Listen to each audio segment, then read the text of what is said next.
Bom, vamos agora ao segundo episódio da nossa série de análise combinatória. Um diretor esportivo organiza um campeonato no qual haverá disputa de times em turno e retorno, isto é, cada time jogará 2 vezes com todos os outros, totalizando 380 partidas a serem disputadas.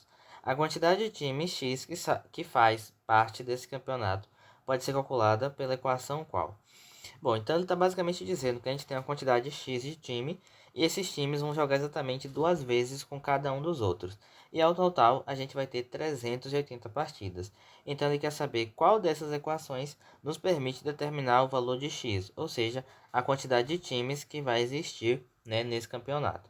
Então pensa comigo, quando a gente tem um campeonato em que os times eles jogam um contra os outros exatamente uma vez, a quantidade de partidas vai ser sempre dada por n vezes n menos 1 dividido por 2, onde n é a quantidade de times. Então, por exemplo, se eu tivesse exatamente 3 times, por exemplo, o time A, o time B e o time C, eu vou ter que A vai jogar com B e vai jogar com C. Quantas são as partidas que eu consigo formar? Quantas são as partidas que eu consigo ter? Eu posso ter A jogando com B, tá? Considera que a B e C são times de futebol. Então, A vai jogar com B, aí A vai jogar com C, e por fim o B vai jogar com C. Então, nota que eu vou ter exatamente 3 partidas. Então, quer dizer que quando eu substituir o N por 3, então eu tenho que obter 3. Então, se eu substituir por 3, eu vou ter 3 vezes 3 menos 1, que vai dar 2, dividido por 2. Corta esse 2 aqui com esse 2 e vai restar apenas 3. Então, essa fórmula aqui é válida para quando você tem partidas que vão ser jogadas exatamente uma vez, todo mundo contra todo mundo exatamente uma vez, tá? Só que nesse caso, a gente tem 2 vezes. Então, eu não vou colocar dividido por 2, eu vou ter que multiplicar por 2. Então, quando você pega essa fórmula e divide por 2 e depois disso você multiplica ele por 2, esse fator 2 vai cancelar com esse outro fator 2. Então, vai restar apenas o n que multiplica o n menos 1.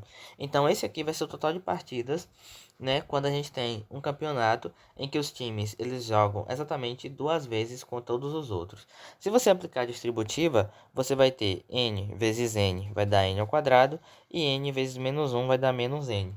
Só que eu sei que essa quantidade total vai ser igual a 380, então eu posso pegar isso aqui e igualar a 380. Só que no nosso caso, a gente não tem uma quantidade n de times, a gente tem uma quantidade x de time. Então eu vou ter que substituir o n por x. Então aqui, trocando n quadrado por x, vai ficar x ao quadrado, n por x vai ficar o menos x, e aqui vai ser o 380. Então a nossa fórmula é x ao quadrado menos x igual a 380. Você ainda poderia reorganizar essa equação, igualando todo mundo a zero, mas ainda quer saber apenas a equação já armada, como se você não fosse resolver. Ou seja, o gabarito correto é, portanto, a letra B de Bhaskara.